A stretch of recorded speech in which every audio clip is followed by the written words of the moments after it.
Aitor Mantuliz Urdulizen bizi da, baina urtsara soperan eman zuen.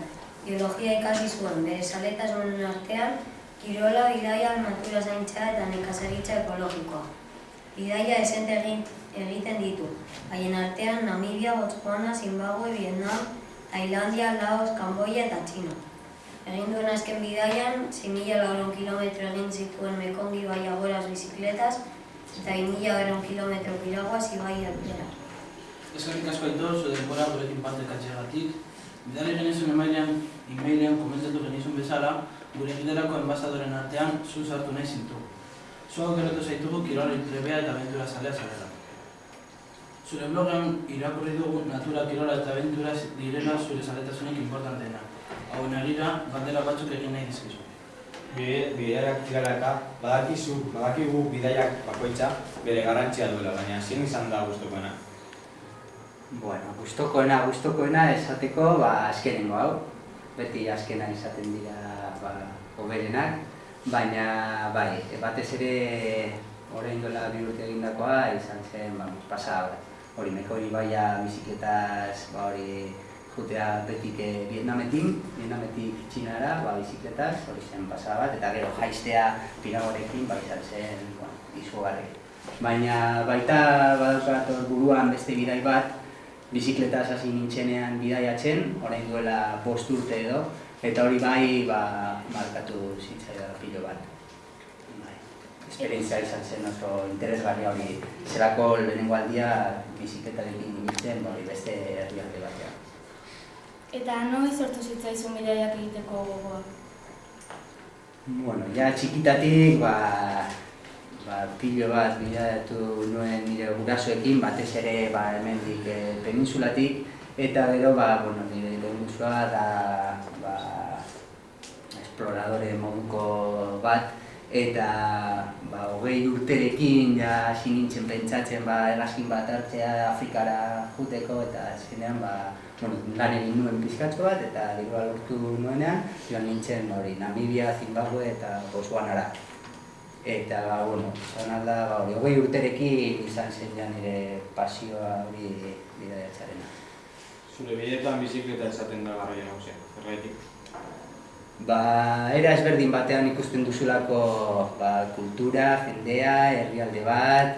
Normalean bidaiatzen dugunean egiten dugu autobus batekin edo bidai antolatu baten bitartean, baina bizikletarekin da beste gauza bat. Astirago joaten zara, egoten zara kontaktu hurbilean jendearekin, sartzen zara pilo bat haiengo bizimoduarekin.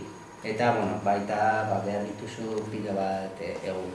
Bizikletaz ibiltzea ez dira ohiko oporrak, ez dira 25 egunekoak edo hilabete batekoak, normalean izaten dira pila bat hilabetekoak. Orduan, ez dira errazak egiteko, zera dituzu pila bat oporrak edo denbora libre edo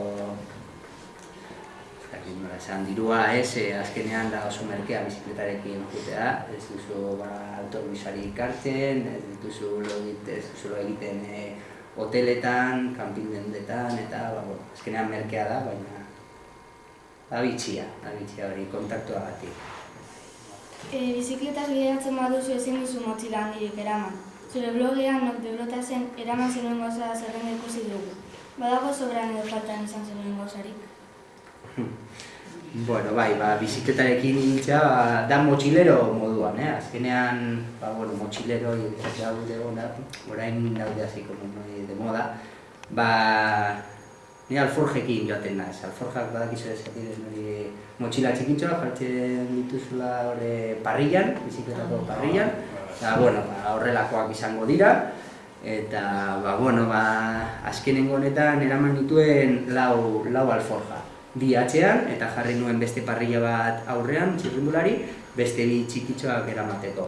Izango ziren 6 hilabete, orduan, Tibetera joango nintzen, orduan behar nuen saku lodi bat, behar nuen plumiferoa, praka lodiak, eta, azkenean pila bat gauza eraman dituen.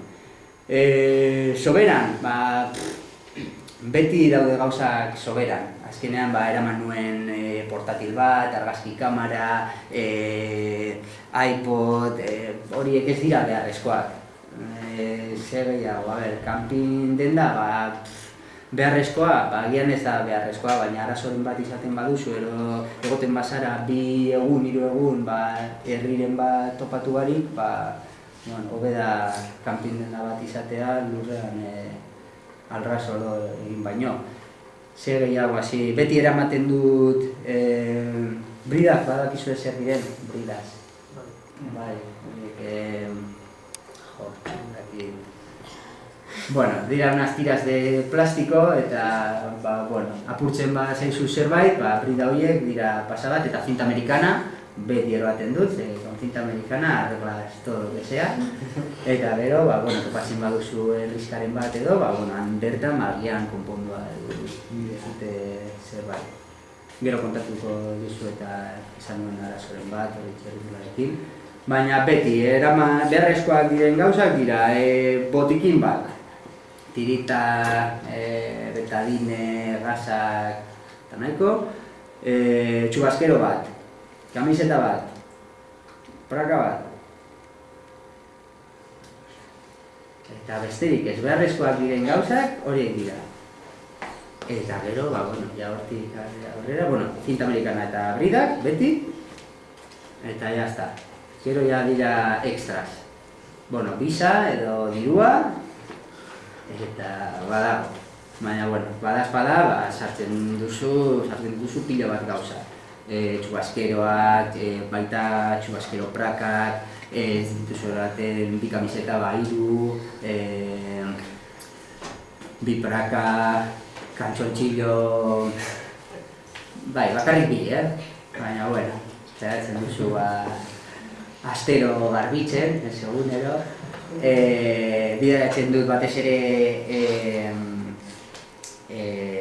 bainu jantziekin, ez dut eroaten kulotak, badakizu zer diren kulotak, ziklistak, maspuma ipurdian eta nik egiten duten abiltzen, maspuma hori izerdiarekin eta guztitzen da, eta hurrengo gunean sartzea da pizka bat nazkagarri eta izerdia geratzen da gero como kristalitos, ez duzu nabaritzen, baina eta gero ipurdia txiko baina niri ez duate gustatzen ari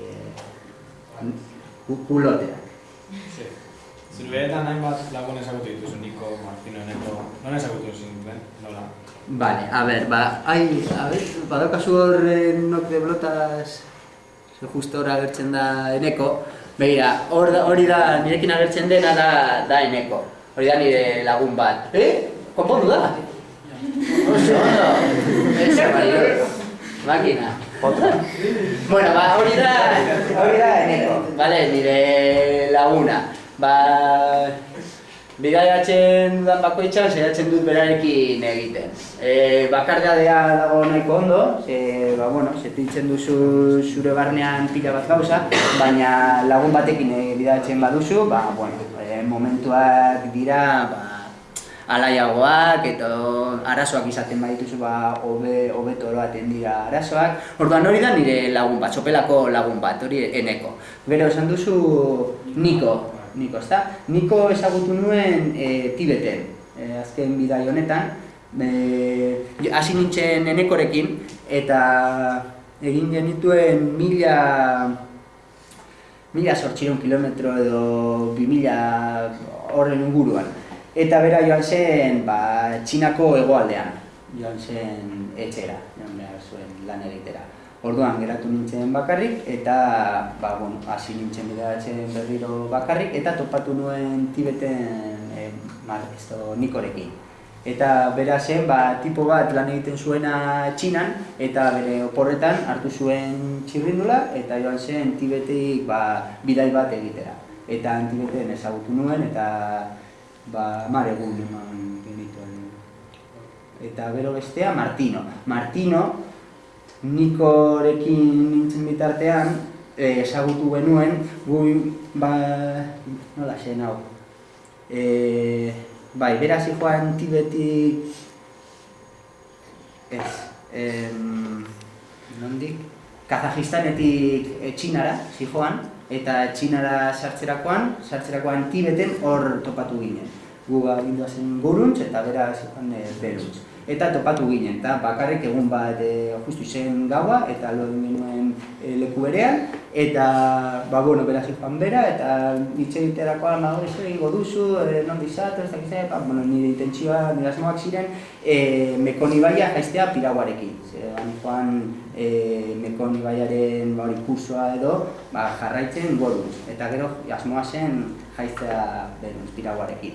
Eta esaterakoan esan zuen, zelako ideia ona, noiz egingo duzu hau, ez dakiz, nondik hasiko zara, eta esan zuen nahiko interesatua zegoela, eta abisatzeko nondik hasiko nintzen, eta agian etorriko zen nirekin.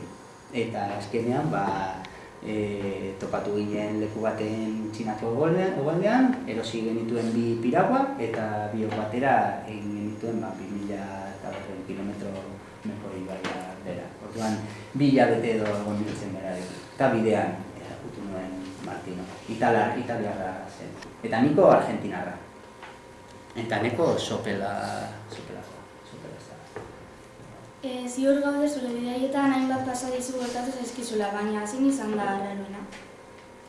Arraroena. Gertaera pilo bat izan ditut, baina hasi bitxiena edo nirekin eroango dudana betirako uste dut, bizitza osoan, zen Mekoi ibaia jaizten piraguarekin, Martinorekin, zen pizkatxo bat arriskutsua hasierako tramo 3 egunak izan ziren, lehenengo 3 egunak pizka bat hasi beldurra pasatu genuen. Zegoen nahikotxo hori rapidoz, remolino handiak, eta lehenengo orduan Martin hori remolino bat jan zuen. Piragua jarri zen, buruz bera, ez dakit nola zan, harrapatu zitzaion, eta beste leku batetik agertu zen Martin, esan genuen un susto de la leche. Eta orduan, ginen pizka bat urduri. Eta 3. edo 4. egunean, baritu zen pizka bat Mekoia, ibaia, eta batean Martinok esan zuen, begira hor dago sube bat. Sube bat baldin bada, madrenia ze izango den hori. Mekoi ibaian badaude kif kobra, ez dakit ezagutzen duzuen, kobrarik handiena, badago piton birmana, eta beste constrictor edo horrelako bezalakoak, eta esan zuen, begira hor dago sube bat.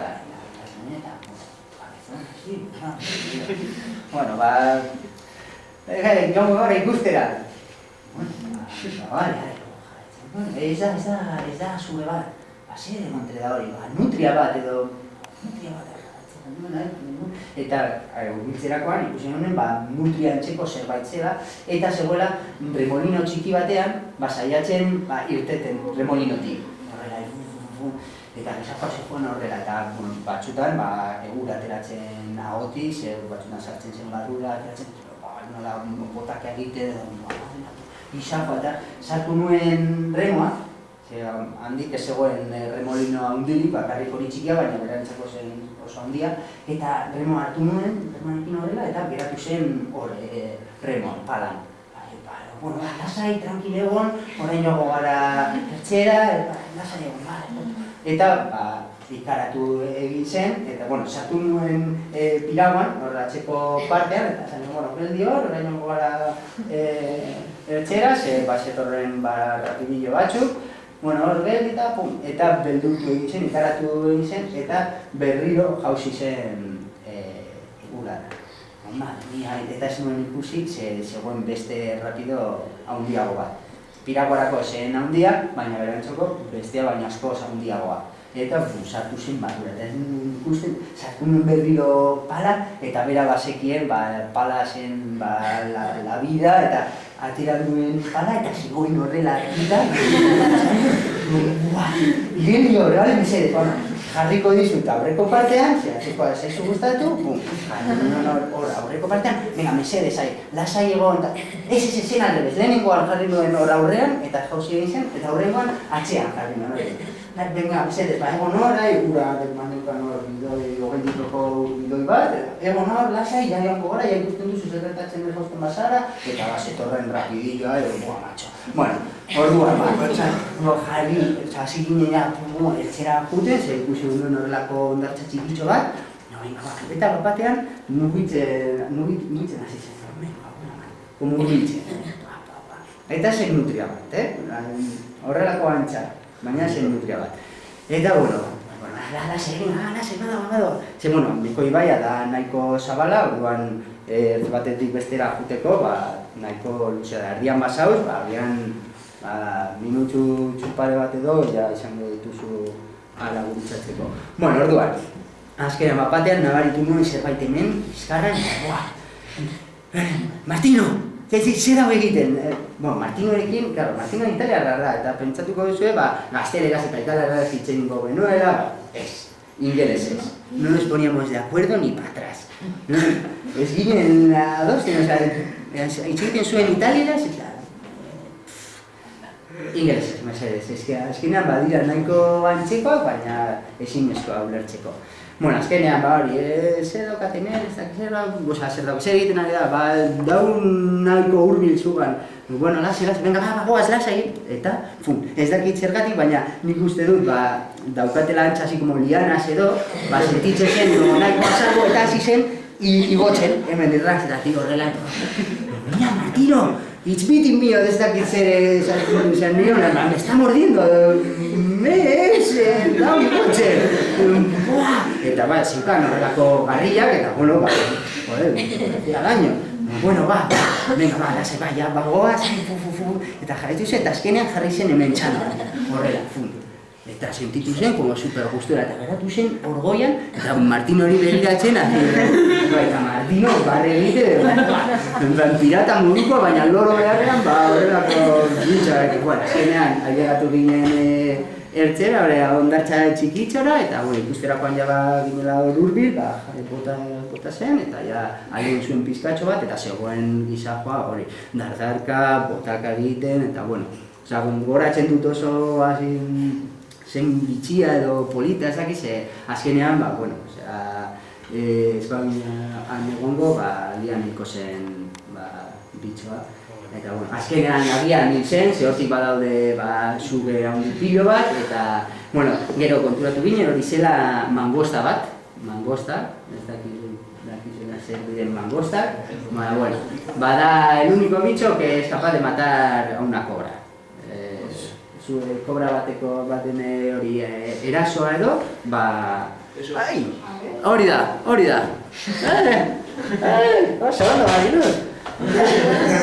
hori zen, ikusterakoan zen horrelako nutria bat, begira hor dago kobra batekin, dira super askarrak. Eta badiru ez daukatela horrelako garrak edo dekote, vamos. Gero izan nituen hemen markatxo batzuk bizkarrean. Mangosta bat zen. Eta izan zen oso momentu polita, guretzako, biontzako. Eta, bitxabeka zen, geratu zen gero ordarraka zuari txiki baten azpian, eta hartu nuen pizka bat ogi, emoteko, zegoen beldurtuta, eta ez zuen ezer jan. Eta Martino joan zen baita, berari jaten emotera edo ikustera, eta berari egiten zion horrela como... Eta kurioso niri ez, abian ginen harreman, lagunak buruan egotagatik edo ez dakit, baina hori oso momentu polita. Gero hasi momentu baregari bat, goratzen du Tibeten, izan nuen arazo bat, hain duela 5 urte erosi nuen Kanboian erloju bat. Hasi nintzen bidaiatzen txirrindularekin, orain duela 5 urte, hor sudeste asiatiko. Eta goratzen dut Kanboian erosi nuela erloju txiki bat.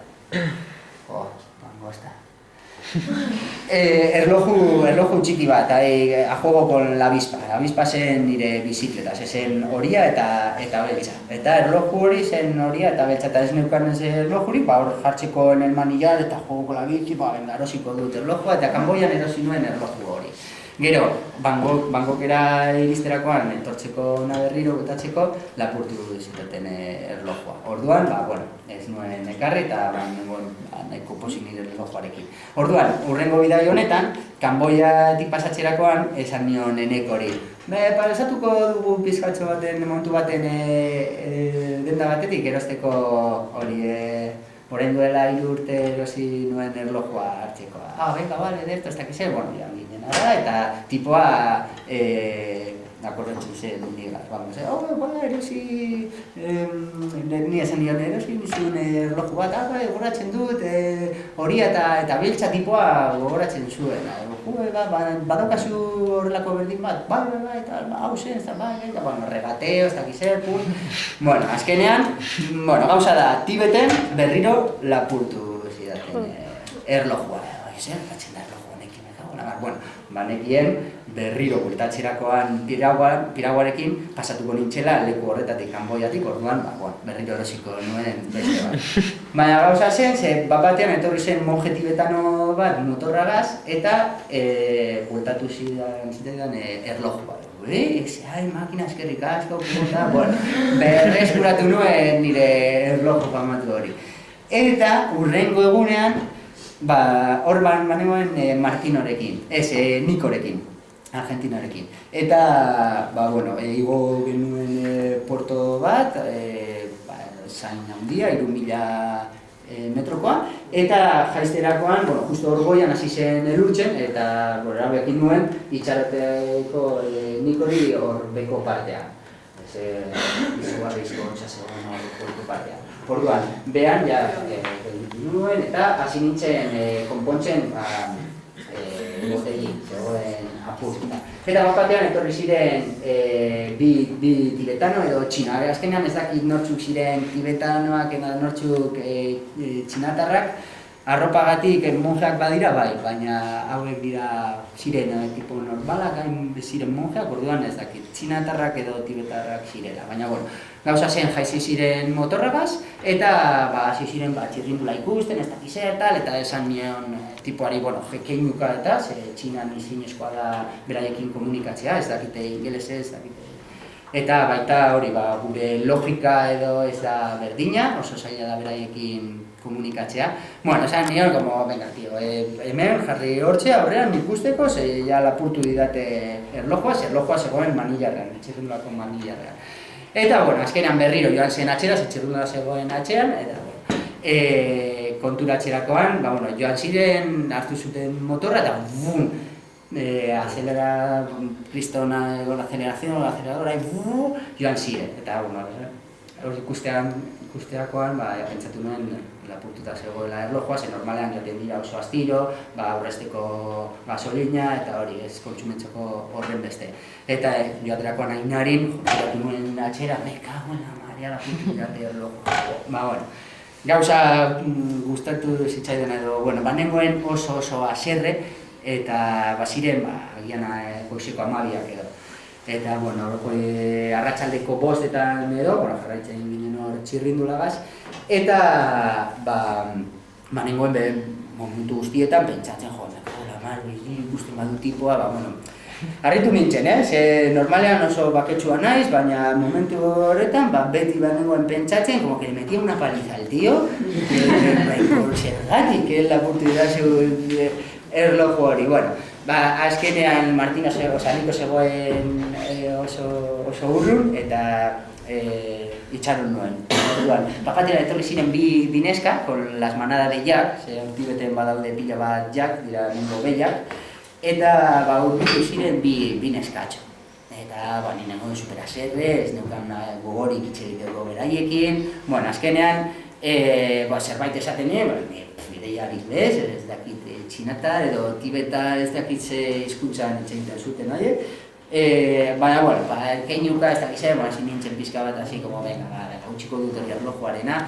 Eta, batean, kriston, puruskerra batak etxeko kriston gogoak agertu zitzen, eta zer egingo dut, baina izango la de ere el dedo. Eta, horrela, como eskatzen, tira el dedo, hartu zuena txamarra, eta nuen kriston puztera, eta geratu ziren, así como, eta konturatu ziren, geratu, nekari egiten, bueno, ahí ya se me pasaron todos los males del reloj, bueno, no izan zen oso momentu así guapo, alaia, bueno, ja ahaztu nuen erlojoa eta denetari. Llegatu zen niko eta postio barre egiten negarri, zer gertatzen da, zergatik dago negarri egiten, pero que están llorando de risa, pero ¿qué hay? Es que les he hecho la de tirarme del dedo. Argentina, ez dut horrelakorik egiten, bueno, asaldu behar izan duen ese escenario de tirarme del dedo. Hori zen momentua que tengo también en mente. Zure blogean sartu ginean, hainbat bideo ikusi genituen, noren ideia esan zen bideoak hori egitea? Bueno, bideoen asuntua hasi ginen elneko eta biok Frantzian, bidai batean txirrindularekin, eta, bueno, azkenean bidaiatzea txirrindulagaz dira 8 ordu egunero, txirrindula gainean, azkenean, nekasen zara, aztertzen zara, ez duzu horren beste hitz egiten kidarekin, bakoitza bada lo suyoa, hay puestas, pues es un horror, bueno, gauza da, hasi ginen, egingo dugu zerbait bideoren bat, algo tipo El último superviviente, o ya no sé, chorrada, hacemos, porque se me ha ocurrido, egiten basua, eta hori beti esaten du El último superviviente, la ieska, como azteko zuarekin, egingo dugu zerbait, venga ba, letxo batzuk hartu geniten, eta, bueno, hasi ginen bideo tentel bat egiten, eta, bueno, izan zen, como las mojas, urrengo gunean, ja ginen bizikleta gainean, pedalak emoten, eta pentsatzen zein izango zen urrengo bidea. Orduan, azkenean gauza da bion arteko ideiak dira, pentsatzen dago egitea, egin aldu, ez dakiz zer aldatzen, eta gero bidean topatzen genituen gauza guztiekin, egiten genuen bideoren bat, edo ez dakit ikusi duzu hori urtsintxarena.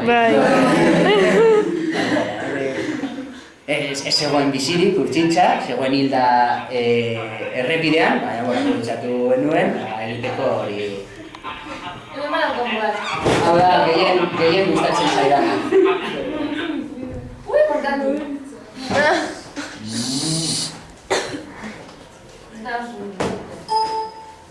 Y ahora.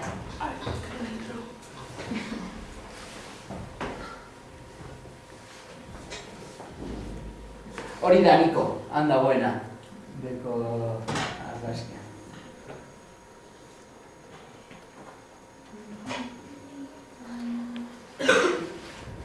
Bueno, bitartean, hori, azkeran bion arteko... Nos acompaña una comunidad de piojos. Nos ha infestado la cabeza de piojos, así que lo que tendremos que hacer es cortarnos el pelo. A navajazo no lo vamos a hacer, pero vamos a aprovechar que estamos en una zona muy famosa por donde pasan los búfalos de agua, donde cagan y mean, entonces se tener aquí como un fermento. El fermento, esta masilla, es muy agresiva para el cuero cabelludo, así que nos lo vamos a echar por el pelo. Las zonas donde queramos cortarlas.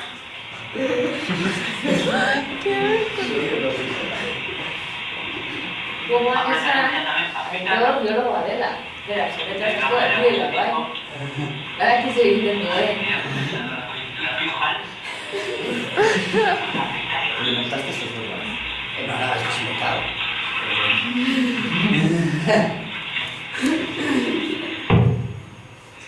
Beneko va a ser caña jarrita.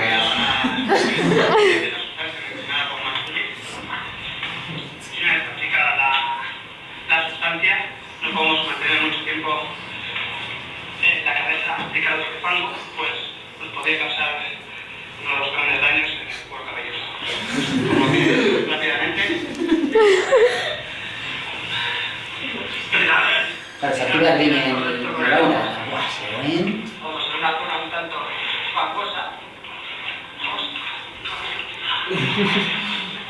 Ya no la da bueno, vaya.